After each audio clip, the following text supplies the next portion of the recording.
which I'll explain in just a moment. Thank you for joining. This program will wrap up the day, maybe a little preview into tomorrow as well, as we take you through the biggest stories of the day, talk to our great guest, Ryan Girdusky, and then take your questions and comments. So if you're here watching on the two-way platform, raise them high, raise them proud. If you've never raised your hand before, tonight's the night to get in some new folks. And believe it or not, I think we may have some new folks. So X or YouTube, don't raise your hand, but don't put smack in the chat. And now, as I like to say in an homage to Brent Musburger, you're looking live at an empty podium in Chicago, Illinois, where Joe Biden is supposed to be speaking at this hour when the former president takes the stage. We may just leave it up. Leave it up because I don't want to miss the walkout.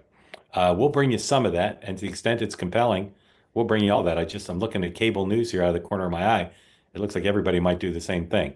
Right now, you got a static shot of two American flags, a podium, and something that looks like, I don't know, like they're going to have a seance. What's that thing what's that thing there that looks like a crystal ball? I don't know what that is. They're going to give him an award, maybe. Anyway, I said four-ring circus. You got the Biden speech, which I'm curious to see, as many of you are, to see what that looks like. So we'll take some of that when it happens, assuming it happens this hour, which everyone thinks it will. Then there's Trump v. Harvard, some new developments today in the president's war against America's oldest and richest university. And I find this battle fascinating for a variety of reasons. We'll talk about it. And I'll have a little tweak of my colleagues in the media who I think are demonstrating another tone deafness, which we'll talk about. There's some developments regarding the man who was sent to El Salvador. Lots of action from the judge today who's presiding over that case, and a lot of pushback from White House and administration officials who are standing firm in their belief that they are going to win this battle to not bring this gentleman back from El Salvador. And then finally, there's some stuff on tariffs. Still a very big story, and we'll give you the roundup of all that. Then there's some littler things. I'll tell you about those just real quick here. The Associated Press was let back in the East Room today for an event for the first time since they were banned after judges ordered to say the Associated Press can't be discriminated against because of their content. At the same time, the New York Post is reporting that they're going to change the way the pool works, and no longer in the White House pool will the AP and other wire services automatically be included in the pool. That will be controversial, but we'll see where that goes. Number 12, please. The White House today released a picture of President Trump with his doctors after his physical last Friday. You'll never guess what motion the president's making. Yes, the famous Trump is. All right, that's pretty much it outside of our big four. So let's go to our four-ring circus. And to do that, let's bring in the man himself, Ryan Girdusky, who's going to, he's still getting dressed, which is a good sign. Ryan, welcome in. Unmute after you've got that shirt on. And thank you for joining. Ryan, you're going to be in the spirit of Brent Musburger and NFL football. You are going to be John Madden to my Pat Summerall. I'm going to do play-by-play, and you're our color. I'm so glad you use references I know because I'm such a big football fan. You're a color man. Do you not know who Pat Summerall is and John Madden? I have no idea who Pat Summerall is. Is he my neighbor? Seriously.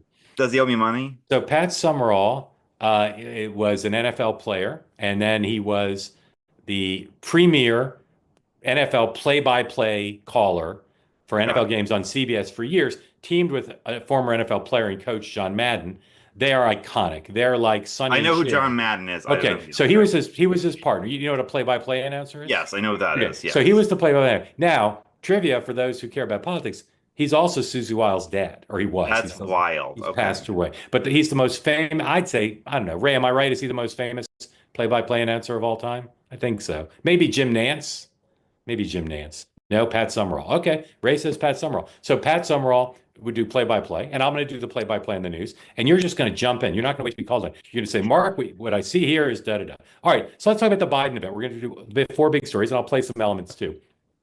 Biden event, are you watching this podium with anticipation? Do you want to see the walkout, the gate, the gaze, the tempo, tenor, or you couldn't care less? No, but I mean, how sad is it the fact that you're watching a Biden event to see if he's going to be alive for the rest of it? I mean, I went to see the Rolling Stones when I was in 2007, 2008 when I was in high school, and I said, is Keith Richards going to make it through the whole thing? Like that is literally what you're And there yet, for. and yet they're still touring. And that they're still touring. So look at me. I mean, that ticket wasn't worth the price it would have been if he would Yeah. have died on stage. But if if that's what you're waiting for, if that's what you're watching to see if he's what is he possibly going to I say? don't know. Well, we're gonna. Announce he's running again? I mean, what is Yeah. he going to sit there and say? Huh. All right. So it was going to say President Trump is chaotic on Social Security. I don't know. Right. We'll watch that closely. Um, uh, Ryan is the host of a Numbers Game podcast, which is about data and politics and life. And when's the next episode on, and what do you have coming up on Episodes this? are on Monday and Thursday. Yeah. We just had an Yeah. episode with Signal Pollster founder, Uh-huh. and they allow me to ask certain questions for a national poll. So we got Uh-huh. that out, and it was really, really interesting because I got to ask, people whatever I wanted to, and that was Yeah. fascinating. Most Amazing. surprising stat they found, 75% of non-white men who voted for Trump want immigration reduction, legal immigration reduction. Legal immigration, 75%. Interesting. Not Yeah, surprised. Sorry, not surprising, but I was interesting. a little shocked by that. Okay. And who do you have coming up on Thursday, or is that TBD? The TBD right now, but I think it is Steve Saylor. So that will be Yeah. very fascinating. Steve Saylor's controversial, but he's Yeah. interesting, super smart guy. We're Tell going to people, talk. tell people who that is. Steve Saylor is a statistician, and he's not very politically correct. And he got into a lot of heat throughout his career for talking about race and crime specifically, is why he got a lot of heat. But he's very, very, very smart. And we're going to talk about education primarily through his latest viral, but no one would cite him for the work. So I want to actually talk about him, the work through him, through the author of the work, and not just take his information, use it, and not cite him, which is what people do and have been doing since the 70s. All right. Hold on. We're going to talk about your PAC in a second, but just in case you think the rest of being out of office has gotten Joe Biden to look significantly younger, that is not Joe Biden. That's Martin O'Malley, who was the former mayor of Baltimore, governor of Maryland, then head of the Social Security Administration under Joe Biden, also speaking at this conference, which is about a lot of it is about Social Security. So you can take that down. I love Martin O'Malley, fascinating guy, but we don't need to watch him. When you see Joe Biden, you'll bring the picture back up. So Ryan, tell folks who don't know, because you've been on before, but not everybody watches every episode. Much to my surprise, my mother's disappointment. Tell everybody about the education pack that you run. What's it called? What does it do? I How long run has the it been around? 1776 Project Pack. I started in 2021. We support conservatives running for school board. We just had, I think, 37 elections in Wisconsin last month. We won 75% of them. We have elections coming up in Texas. Over November, we're doing Pennsylvania and Kansas. We supported well over 350 school board candidates that have won throughout the nation since 2021. We are the largest, I think, this is a small government, not small government, local government pack in the country supporting candidates who are not running for legislative or federal offices. And we do a lot of work to sit there and try to increase and improve public education. We're not a school choice pack. We're very pro public school, making public schools better. And what kind of contributions do you get in terms of size? And Oh, no, I mean, our average dollar donation is $18. Last month we raised $365,000, with the average donation being $18. So how can people give if they go want to on the give? 1776projectpack.com. $20, $10. If you really want to help flip these school boards and help us, give a $5 or $10 monthly recurring donation. That is the best way to help. By the way, any politician you want to support, don't give $100 right away. Give a $10 or $5 monthly recurring donation. That actually goes super far, having constant recurring donations. So we How do you really, really appreciate everyone's help. how do you decide which candidates to support? We get emails from people and emails from, more importantly, groups, parental groups, and we sit there and say, what are real systemic issues in your schools? I don't want to hear that you hate your principal, and I don't want to hear a talking point you heard on right-wing news. Give me an actual statistic, because what the issue with school boards are is that they're kind of like snowflakes. They all look alike unless you go under a microscope, and then they all look very, very different. And what we sit there and say is, what are the actual problems that we could fix? Is it the fact that there's violence in the classroom, or is it the fact that their reading and math scores are too low, or is it that there's DEI and CRT, or is it that there's trans men in girls sports? Whatever the case may be, we sit there and look at what we can do to actually improve the situation, not just kind of run and hope for the best. So parental rights is a big thing. So we sit there and ask, what is your vision board? How it'll look different in 5 years, 10 years? Give me some goals. And that's how we find candidates back. It's been really good so far. Amazing. All right. So again, tell people if they want to give, they can go to 1776 1776 Project PAC, Project Pack. PAC, Yeah. projectpac.com. Okay. Again, if you want to be in the conversation with Ryan and myself, raise your hand. All right. While we wait for Joe Biden, let's go to ring number 2, which is Harvard. Overnight into this morning, Harvard was kind of on offense. They hired 2 high-powered lawyers, including the person who was the independent counsel investigating Joe Biden. And the president of Harvard was pretty defiant in saying they're not going to back down. Here is President Trump's Truth Social post, number 5, please, in which he said, perhaps Harvard should lose its tax-exempt status and be taxed as a political entity if it keeps pushing political, ideological, and terrorist-inspired supporting sickness, ? Remember, tax-exempt status is totally contingent on acting in the public interest. The White House briefing today was filled with many questions about the White House's efforts to and to threaten to withhold funding. Here is Caroline Levitt talking about this fight. Number 6, please. Why do Ivy League schools get so much federal funding? It's a very good question, and it's a question the president has obviously raised in discussions and negotiations with not just Harvard, but also Columbia and many other Ivy League institutions. We have the Anti-Semitism Task Force, which the president promised and delivered on. The Anti-Semitism Task Force is across the government, representatives from various federal agencies who meet on a weekly basis to discuss the question that you just raised. And I think a lot of Americans are wondering why their tax dollars are going to these universities when they are not only indoctrinating our nation's students, but also allowing such egregious illegal behavior to occur. All right, Ryan, the John Madden of political commentary. Who should win? Who should win Harvard versus Trump, and who will win Harvard versus Trump? I think Trump will probably win both. I mean, I really do think so. I think that you think he should win the fight, and he will win the fight. I think so, yeah, because at the end of the day, no one steps on Superman's cape, and a federal contract is the biggest part of that cape. No one is going to sit there and be. I mean, Harvard has a large amount of endowments, but the fear of being taxing those endowments, I think would absolutely send chills down Harvard's spine, and I don't think they're going to be willing to do it. Who wants an investigation? It's a pain. Look at all the conservative groups in the 2010s who were investigated by the IRS. You don't want that constant strain, that constant attack. So you think Harvard's going to back down and not win? Not I think Trump rubber meets the road. Yeah, I don't think. Okay. All right. One more thing about Harvard, and this is a gentle critique of my colleagues in the media. Put up my tweet, please. In all the coverage that I see in print and broadcast and in the legacy media, there's this undertone and sometimes explicit saying, how dare the federal government tell a private university how to run its business? So my summary of how they're talking about now is it's dictatorial and inappropriate interference in the business of a private university for the federal government to condition money on adherence to specific policy conduct.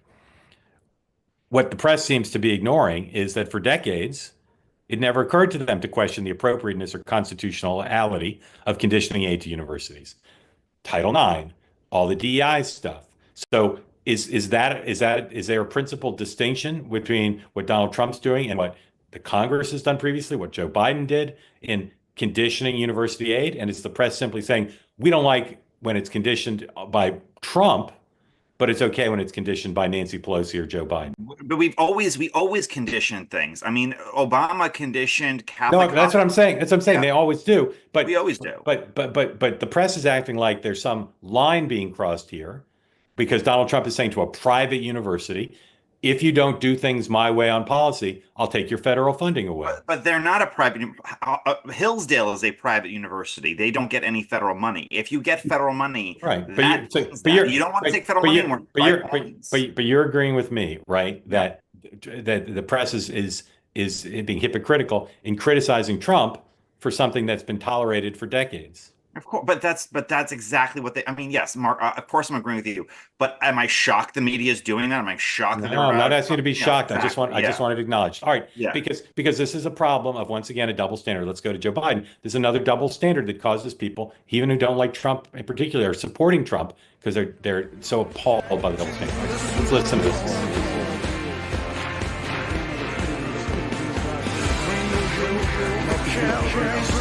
What's he doing? Practicing? Is he talking over the song? You know, my great friend, he is a great friend, Governor O'Malley. My dad, the Biden family started off in Baltimore. I don't say Baltimore, it's Baltimore. In Baltimore. But we've been friends for a long time. And I just want to say at the outset, if you ever want anybody on your team, whether it's an athletic team, whether you're in a battle, whether it's a political team, whether it's a team just trying to help, you want O'Malley. The guy has guts. No, I mean silly. He not only has political courage, has physical courage. He's across the board. If ever want anybody standing next to me, I want O'Malley there. And I mean that sincerely. It really matters.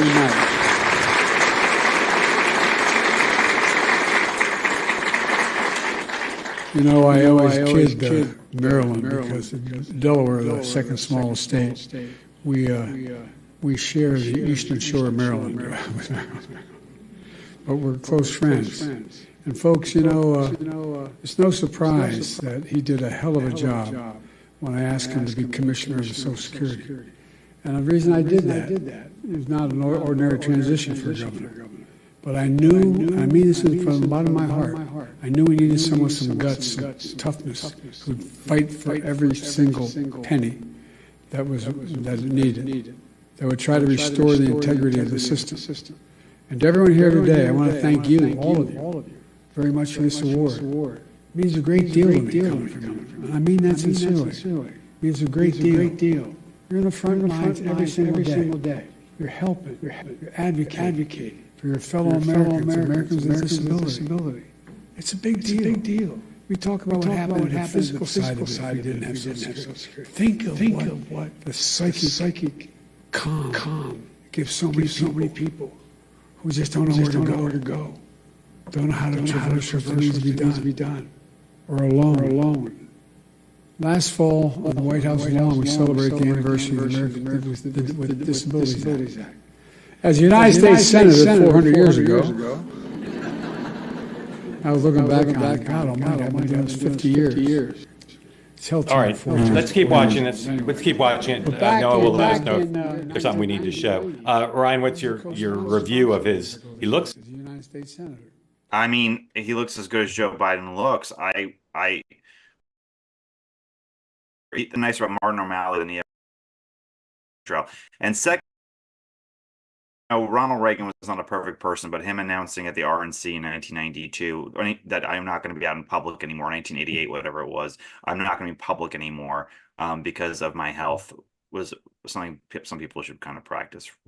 He's on the teleprompter, which I can't say I've never seen a former president use a teleprompter, but it's not common, I don't believe.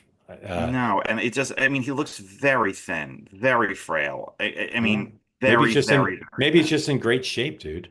Yeah, he's running 12 miles a day. Exactly. Yeah, he's on the keto diet.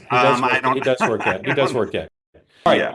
All right. Let's go to our third ring. We talked about Biden. We talked about Harvard. Let's talk about El Salvador and this gentleman, Mr. Kilmar.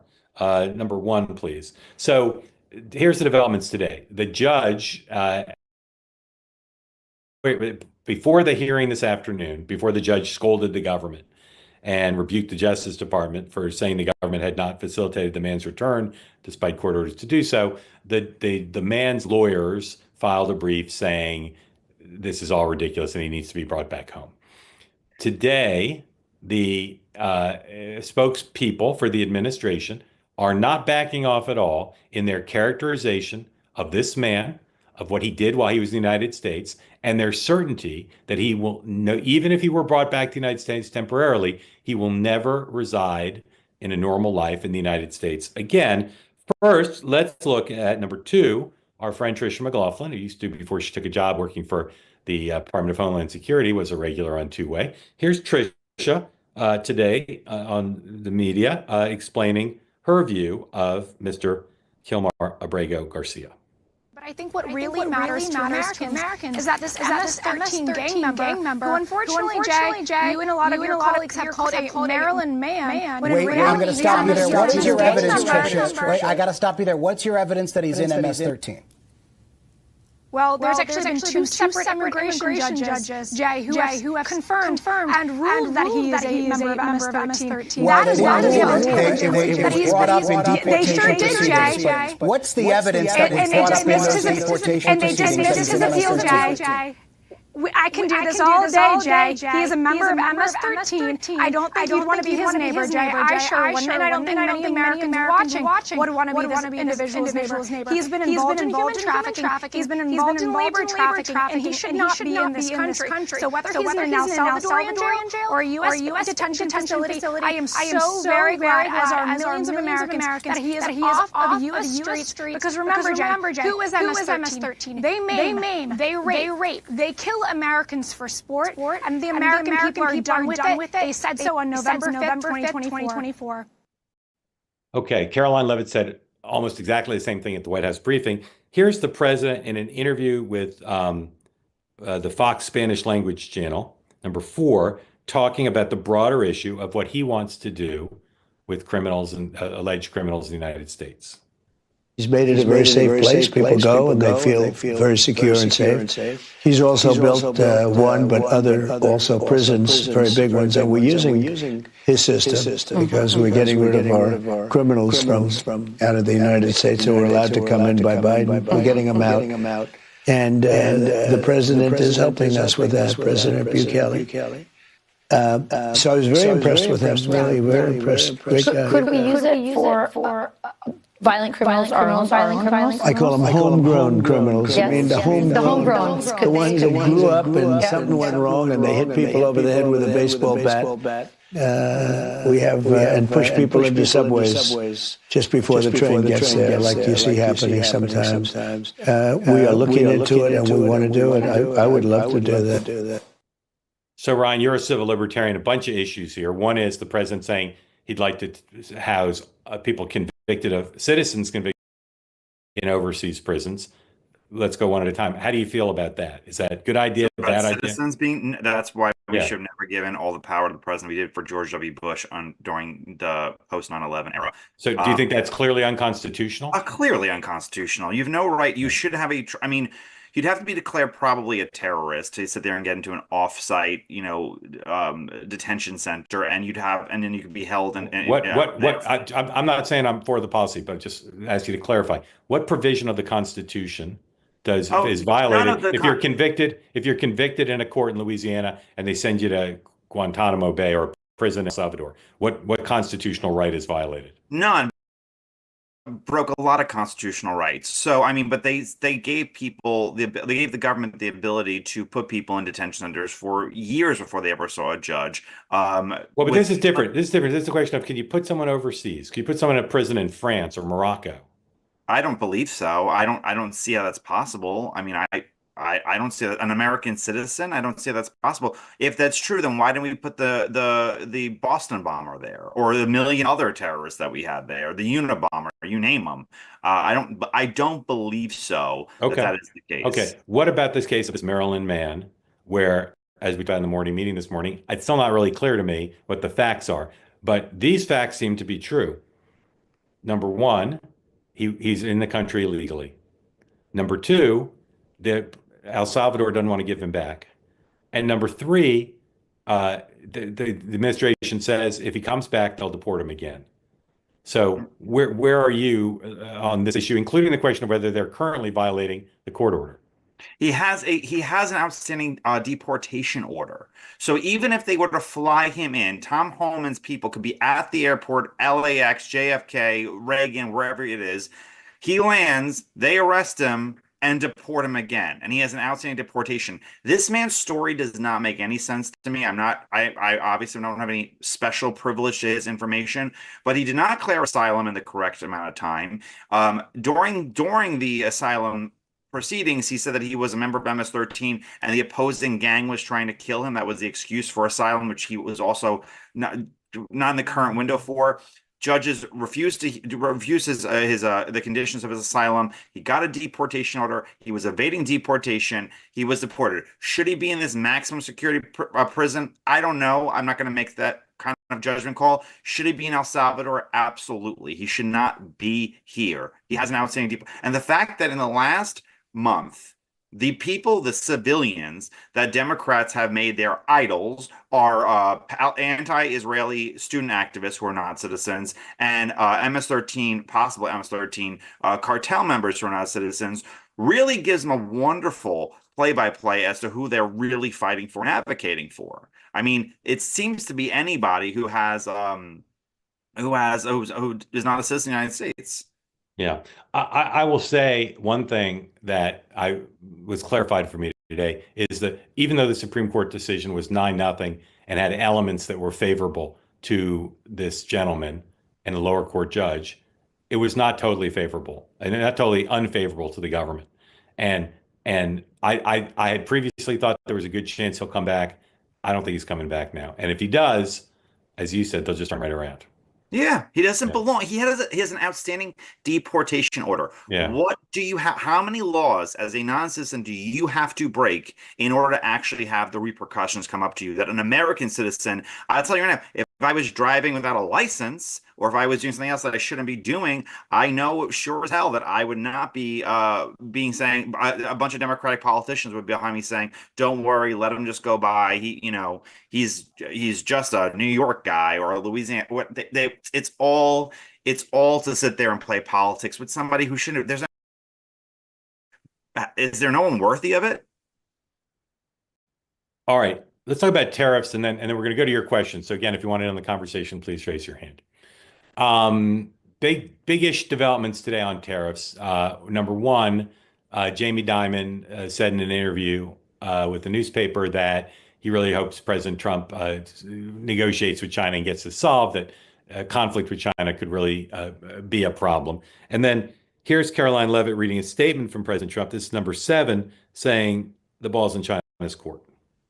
The president has made his position on China quite clear. Although I do have an additional statement that he just shared with me in the Oval Office. The ball is in China's court. China needs to make a deal with us. We don't have to make a deal with them. There's no difference between China and any other country, except they are much larger. And China wants what we have, what every country wants, what we have, the American consumer. Or to put it another way, they need our money. So the president has made it quite clear that he's open to a deal with China. China needs to make a deal with the United States of America. So Ryan, all the China experts I talked to say that Xi is just not going to do business this way. He's not going to be pressured into some sort of negotiation on these terms. So how worried are you about the status of U.S.-China relations right now? It's bad, but I'm more worried about how bad the tariff conversation has been in total.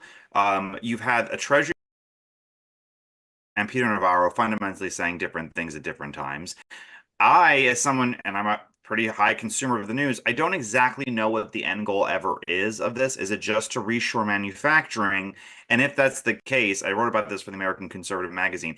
If one way to do it, I mean, tariffs are not the only way. Is it to just end all trade barriers and going to be the ultimate free trader with Vietnam and the EU? And if that's the case, okay, fine. Is it to kind of retrain the way that we have the global economy? If that's the case, that's a very, very, very big leap. But let Americans know what they're sacrificing for. What is this China deal? Is it about TikTok? It's about intellectual property? Is it about tariffs? What is the point? What are we hoping for? I think the administration has not done a sufficient job in explaining why they're going to have possibly higher prices on some products. What they're sacrificing for. Is it for a big thing that Americans need? Americans will be willing to sacrifice from time to time, but you have to explain it to them. This has not been explained well at all, in my opinion. Thank you for that. That's a view that many share, I will say. Right now, I just flipped around on cable. Of the 3 big cable news networks, Fox, CNN, MSNBC, one is carrying Joe Biden's speech live. Who do you think it is? Fox. Correct. Fox. Can we dip back in?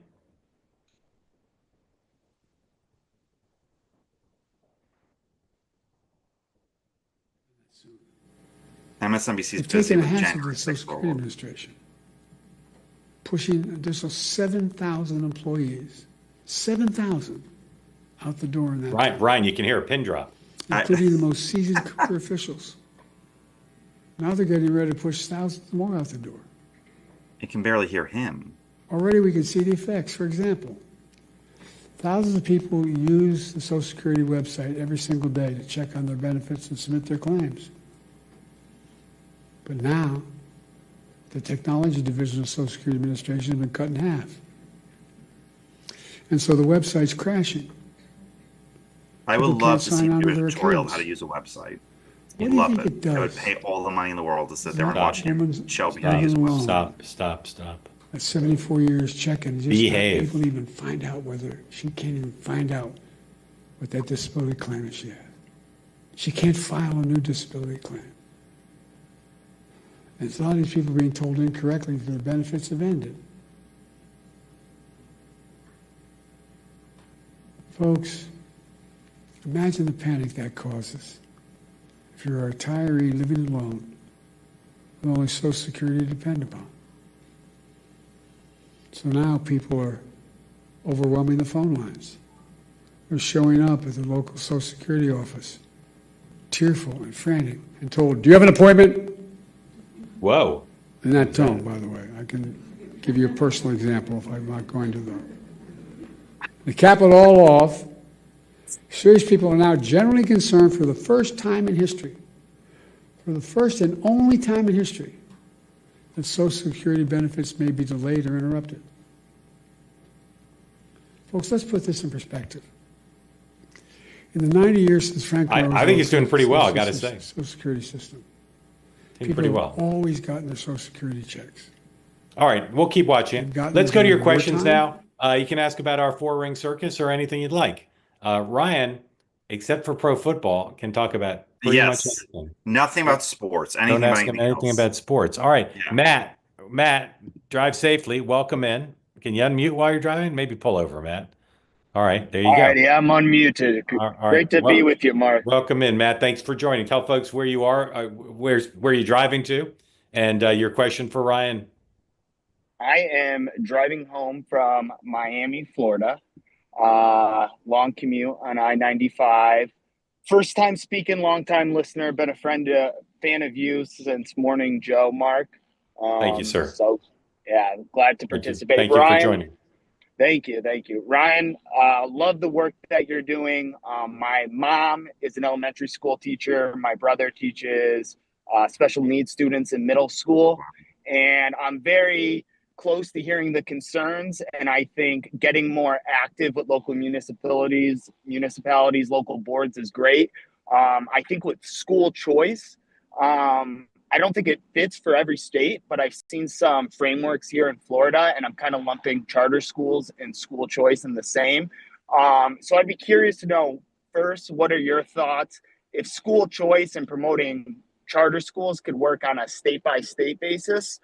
Because, for example, where I'm from in Connecticut, I've seen it work more towards inequality than empowering teachers. But in Florida, specifically in Miami, I've seen it been more to empower teachers.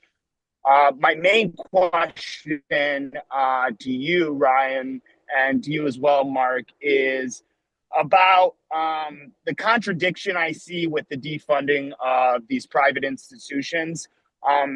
I really like the J.D. Vance speech when he was in Europe talking about freedom of speech. And he said it in the Signal chat, that idea that what we're doing in Yemen is almost a contradiction to what we're doing. And to this, it follows the same theme to me. It's a contradiction to this theme of free speech. And I like the idea of, instead of defunding them, which sounds very reminiscent to other arguments I've heard, let's bring Charlie Kirk to these schools. Let's let them fight and argue and debate civilly like we do here on Two-Way instead of defunding. And if anything, I can see these private institutions as a way to replace some of the NIH funding and giving some of that more back to the schools. But I rest my case. I'm really appreciate the work you do, Ryan, and curious to get your feedback. Thanks. So Thank you, Matt. Go ahead, Ryan. Yeah, on the school choice subject, what I would sit there and say is, I mean, school choice is in most states. There's some form of school choice, some form of voucher, not vouchers, but some form of charter. In some states there are vouchers. What I find is that I'm not opposed to it, right? And if you are a parent in a bad district in like Harlem or Baltimore or wherever, and you're very active and you're desperate to get your kid out of either a violent or a bad school, by all means, you should have the access and the ability to do it. What I don't like that it's used for is two things. One, I think there is a worry and there's a concern with a lot of very good schools, and the fact that they're going to try to usher students in from bad areas to sit there and go to good schools and ruin good schools. Schools are very easy to be made bad and very hard to make good. The second thing is this is primarily with vouchers. There really has to be very strict constraints on vouchers. I've been to Florida schools that get vouchers, and some of them are very impressive and some are not impressive at all. They are legitimate babysitting programs.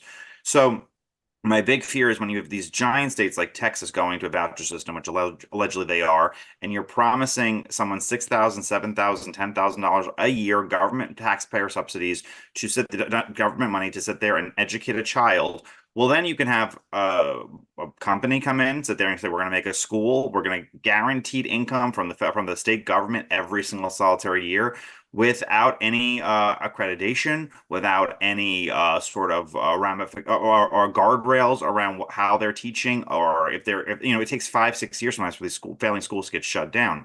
So in that time period, you've lost kids whose parents really do mean well, a lot of immigrant parents, working class parents, and they send their kids to whatever the best condition was. If we had an excess of 1 million nuns in this country ready to teach handwriting and teach in the grammar schools, I'd be like, this is perfect. We don't.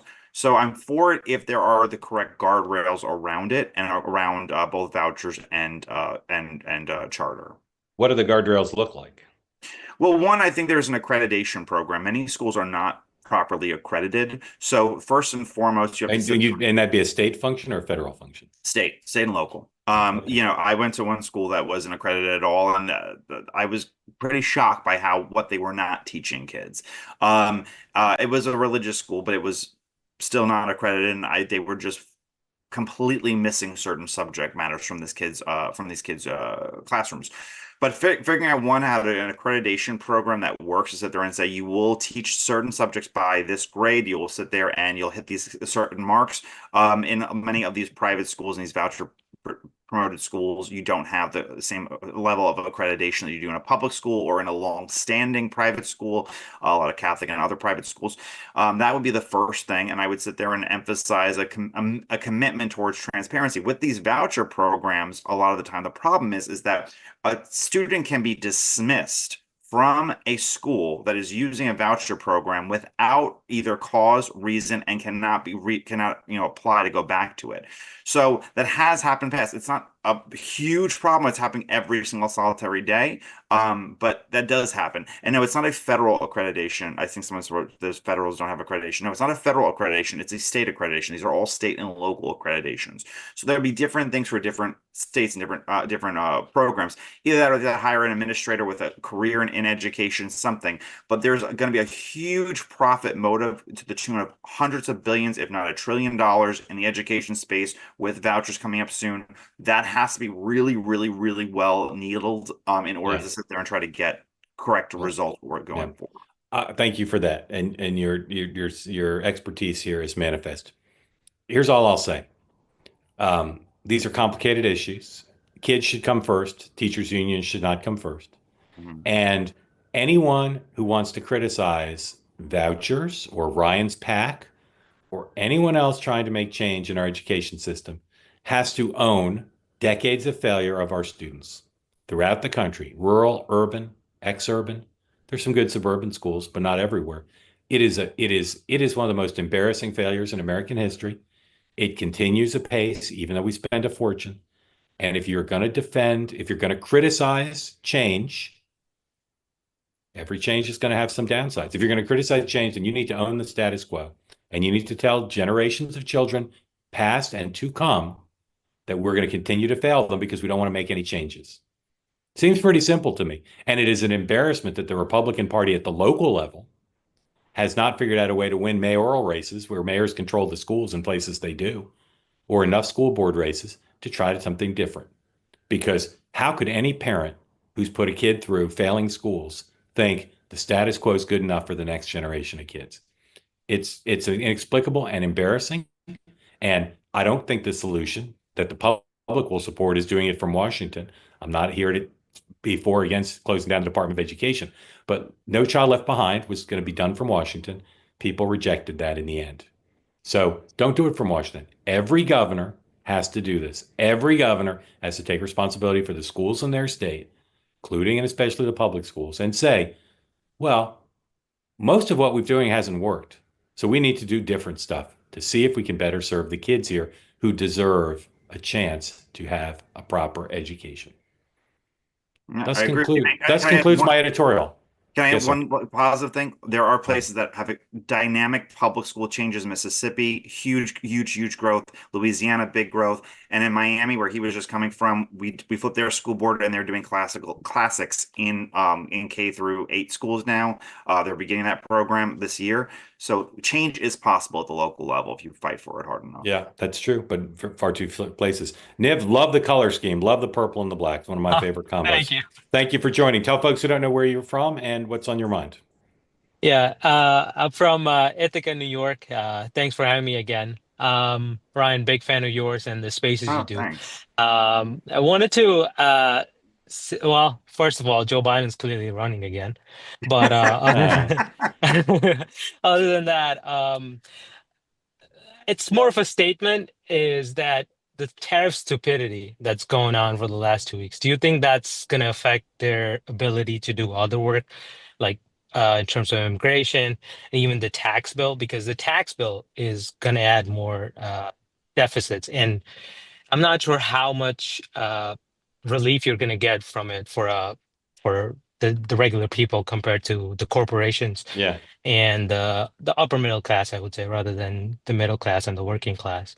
Yeah. And my other question was, are they focusing too much on the student visas and the people who protested the schools for different? I mean, they're doing it for anti-Semitism and because they're opposing Israel. But do you think they should focus more on actual illegal immigrants or people who abuse the asylum system and who are undercutting American wages and whatnot compared to these permanent residents and student visa? Okay, I'll answer briefly, and I'm going to ask you a question, and then Ryan will jump in. First of all, they're not just focused on the student visas; they are focused on people here illegally in other ways. So I wouldn't say they're uniformly focused just in that one area. Tell me when you say the tariffs are a disaster, are you talking about the communication, the policy? What aspects of it do you think are a disaster? Well, starting with Liberation Day, reciprocal, or the way they calculated it is just, it doesn't make any sense. It's deficits divided by our exports to them or something along those lines. There's never going to be even trade between us and 150 other countries. Maybe you can have a few countries where you can have equal trade or where you have surpluses. But we export a lot more services than goods. That's the other part. American tech companies or our consultation firms and whatnot, the big four. It's more we export a lot of services compared to goods. So there's never actually going to be a trade balance between us and Vietnam or us and any third world country. So it never made sense. And then the flip-flops and backtracking from going to 145% on China, then coming back, giving exemptions to specific industries. There's a good list. I get your point. So on the question of the taxes, just if I understood one of the things you said today at the White House briefing, the White House press secretary did not rule out a raise in the corporate rate, and the president is said to be considering allowing the top individual rate to go up. I've said, as I said 8 years ago, when the first Trump administration considered something similar, it would be genius politics to do this. It would make it much harder for Democrats to argue that they're cutting taxes for wealthy and corporations in order to pay for and cutting programs for middle class people. So I don't know that they'll do it, but she wouldn't rule it out today, and so I think it bears watching. All right, Ryan, more on tariffs, more on taxes. Take your pick, whatever you'd like. Okay, so two things. One on the taxes. I was with the top Republican in the House a couple of weeks ago, 2 weeks ago when I was in DC and chairman of a certain committee. And I said to him, if you really want to do something wild on taxes, supporting increasing on the top wage earners and on corporate taxes is the number one attack line, according to the David Short data, to hurt Republicans. The number one thing for Republicans is the cuts on Social Security taxes and on no tax on. So if you make that trade to make a more balanced approach to the tax bill, it will be genius politically. He wasn't in love with that advice, but I gave it to him anyway. And then the other thing was on the tariff motive. Here's what I don't understand. The Pentagon buys about $1 billion a year of ibuprofen or anti-inflammatory drugs, right? $1 billion. The Pentagon's budget is billions in just pharmaceuticals. A large chunk of those pharmaceuticals are made overseas. If Pete Hegseth sat there and said, hey, starting January 1st, 2027, 100% of all the pharmaceutical drugs bought by the Pentagon have to be made completely within the United States, because ibuprofen can be made anywhere. It's not a special drug that's only made in China, but it happens to be made in China. Guess what? A pharmaceutical business, knowing that they will have $1 billion government contract waiting for them on the other side of that rainbow, will start making it there. And you could even do the Joe Biden thought process of place-based economics, which Biden did, and say, and we'll give preferential treatment if you make it in Michigan, Wisconsin, Pennsylvania, Ohio, the Rust Belt towns that were devastated by China and WTO. You could do that politically. It would be much easier than tariffs and much less disruptive, and you can claim multiple victories as you bring some jobs home and some industries home that were very impacted during COVID and during the lockdowns and the shutdowns, the global shutdowns. There are ways to go about this reshoring manufacturing that is far less disruptive and far more easy and coherent for the average American to understand. I don't know why you have 4 different voices saying 4 different things in one administration. Do you know what the ibuprofen equivalent of freedom fries is? What? American Advil. Yes. Advil. Great branding, Mark. Great. Niv, thank you for joining. Appreciate you coming back. I'm grateful to you. All right, let's go to Joseph Watson. Mr. Watson, come here. Unmute. Tell us, folks who don't know where you are, what's on your mind, please. In Indiana, number of things just keep popping up. Yes, sir. And I don't hear it discussed much. Well, I hear the overall topic, but it's really very superficial, it seems like.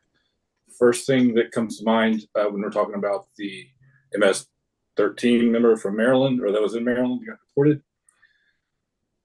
From what I read of the Supreme Court's order, all they asked the lower court to do was to facilitate, they needed to explain in more detail what they meant by the order to facilitate. Yes, sir. And then but within that order, they were very specific that they couldn't trample on the separation of powers between the executive branch and the judicial branch. They told the district, they told the district court they had to show deference to the authority of the president to conduct these things. And you're right, it hadn't gotten much attention. I don't know if you were listening earlier in the program. I said today I was better educated on that decision than I was. It was cast as a defeat for the administration, and it was mixed and probably more favorable to them than negative. Oh, it was very favorable to them because they weren't ordered to bring him back. Yeah, everybody keeps saying there was an order to bring him back. There was not an order to bring him back. You're correct. You're correct, and it's a testament to the ignorance, laziness, and Trump derangement syndrome problem of the media that story was covered so wrong. And I blame myself. I should have read the decision myself. I relied on news accounts. And again, as your question suggests, the news accounts did not accurately describe that decision. No, they continue to read it out like that. I mean, you get used to it with the media nowadays, but that one was especially egregious for me. I never get used to it. Never get used to it. All right, Joseph, that's a good point. A good point. Well, you bring up another one if you'd like. Well, I'll just make a point. The gentleman that's with us today, Ryan, I'm also a big fan of school choice. My only concern that I haven't been able to work around, and I don't know as much about it. It's been a while since I looked at it, but from what I remember back in the 80s, I believe it was, or in the 70s, Chile was converting from their dictatorship over to a free market, and they brought in a number of economists from the Chicago School, which if some aren't familiar, they're more the Austrian side. And unfortunately, I think it went a little too far in that it put education out of the reach for more of the lower classes, where even though the government was subsidizing with tax money, the schools were still so out of the cost for the schools was so out of whack. The lower end people had trouble with it. Do you know much about that, Ryan? I don't know. I know a little about Chile's government, but I don't know much about that education system and that process. I had not heard about that. I do know about the Austrian school and them going down there, but I didn't know specifically on the education stuff. No. Yeah, that was just one area. And again, like I said, I'm just giving very broad points on it, and it may not even be completely accurate. I need to look back into it. But since I saw you're on here, our issue with education in the inner city is not an issue of money. It is an issue of conditioning. And I will say a condition of accepting failure. If schools had to fail every kid that could not read or write at grade level, you would have some schools having 100% return rate. People going, that is shocking and scandalous. And I will say one idea I floated to a candidate who was running for governor, and he lost, whatever, so it didn't happen. But one candidate in 2007, when Hurricane Katrina happened, 2006, whenever that was, Bobby Jindal in New Orleans, which was a completely failing school district before he even showed up there, he said declared a state of emergency, and for 10 years they had every public school converted to a charter school, primarily to focus on violence in schools. That's why charter schools, and New Orleans schools didn't become beacons of 100% grade, but their overall improvement by double digits over that decade, and then that sunset ended. That's an idea for a place like St. Louis, Missouri, like Chicago, like places where you have 100% failure rates, and there is no good way to sit there and round that. I think that should be seriously considered. Yep. Joseph, go ahead. I was going to say, I guess I'm only frustrated with if right now we're in school zones. So if everybody complains, well, what's going to happen to the schools now? You take away the good students. Well, no, those schools can still compete for the money that the students now have, because the students decide where they go, not where they're living, and not where they're allowed to move to. Yep. Joseph, are you a native Hoosier? No, I'm actually from East Tennessee. East Tennessee. So, yeah. I just moved up here for work, but I'm still Tennessean. So, and have you asked a question on two-way before? No, it's my first time. All right. Well, thank you for coming on. How'd you find two-way? Can I give you a marketing thing? Yes, sir. Are you going to charge me? Are you going to charge me for it? No. Okay. But you do need a Saturday and Sunday show. I'm sure there's thousands of us here that would be watching Saturday morning, Sunday morning. Yes, sir. You had it 2 hours, and your show needs to be a little longer. 1 hour is just not enough for us to take in. Okay, I appreciate that, and all I can say is stay tuned. How about that? We will. Okay. How would you feel about a Sunday morning show called Sundays with Ryan? Yeah, I don't know about that, but yeah. I would still watch, yes. I still watch it. All right. Still watch it. Joseph, thank you for coming on. Appreciate it. Very grateful for you being part of two-way. All right, let's bring in my friend Ray from great state of Ohio, home of the NCAA men's college football champion, the Ohio State Buckeyes. Ray, welcome. The Ohio State Buckeyes. How's everybody doing? By the way, in addition to Pat Summerall, Ben Scully for baseball, Doc Emmer for hockey, and Marv Albert for basketball. Yes. On the immigration thing with Garcia, we're missing a really important point. Please. Mark hit on 3 important points, and there is a 4th. And that is that in 2019, an immigration judge prohibited Garcia from being deported to El Salvador because the judge said he and his family were under threat by Salvadoran gangs. That information is in the Supreme Court decision. The government admits that information. And when the government said that, oh, by the way, we made a mistake in deporting him, that's what they're talking about. Was that an administrative judge? It was an immigration judge. I'm not sure if it's an administrative judge or not. But all I know is that I can send anybody who wants it. The Supreme Court, I have it up on my screen, the Supreme Court decision here. The fact of the matter is everything else is noise. This is the way that an administration behaves when it's on the wrong side of the issue.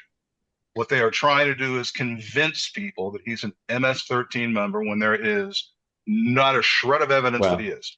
But leave those two facts aside, or two statements aside. He came to the country illegally, right? He did. And so one judge said you can't deport him because he'll be in danger. But Right. isn't it the ability of the executive branch to say we don't credit that decision? No, because in this particular case, the administration itself said, oops, we made a mistake. We should not have done that.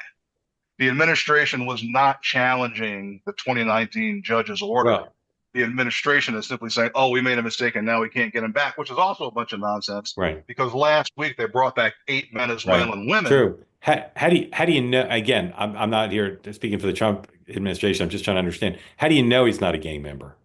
I'm not saying he is, but how do you know he's not? I don't know that he's not a gang member. The only thing that I know is the information that I have, which is that, even the government says that the stuff about him being a gang member came from a confidential informant who said he was a gang member in New York when he never lived in New York. Right. That's all I know. Timeline is a little off. I will say though that the hearing from 2019 was pre-Bukele. So the gang that they said that he would be killed by doesn't exist anymore. So exactly, but that doesn't matter. Yeah, what matters is the judge's order. No, the judge's order matters. 2019, don't deport him, and the government says we should not have. But he had post-deportation orders after that. He had a deportation order. He had deportation orders after that he was. All right, it'd be great if somebody could show me those because I've never seen a post-deportation order. He has a deportation order. So and also the gang that they said it was threatening him is no longer in existence. So it's like saying you have to go somewhere for a humanitarian issue and then for a hurricane that passed. Well, okay, the hurricane passed, now you have to go back. The United States is not the ever-ending, dumping grounds of the world because something bad happened in your native country at one point. All right, so I do have one other question then. If he had a post-deportation order, why didn't the government, in arguing before the Supreme Court, say that we have the right to deport him because he had a post-deportation order? They didn't. What they said is we can't bring him back. They said, well, we acknowledge that he had a 2019 order not to deport him, and we messed up. Yes. That's what it said in the Supreme Court. You're right. All right, Ray, stay. I want to show you something. Please play the video, Joe Biden. And I'd never seen hardly any black people in Scranton at the time I was only going in 4th grade. And I remember seeing the kids going by at the time called colored kids on a bus going by. Now he said called colored kids, meaning he was using the vernacular at the time. That's getting a lot of attention. The fact that he said called colored kids maybe takes some of the edge off of it. Any thoughts on that, Ray or Ryan? I mean, that's what they were called at the time. So he's a man of a particular age. So, yes, it will get a lot. I think that based on what I've heard, he's done speaking.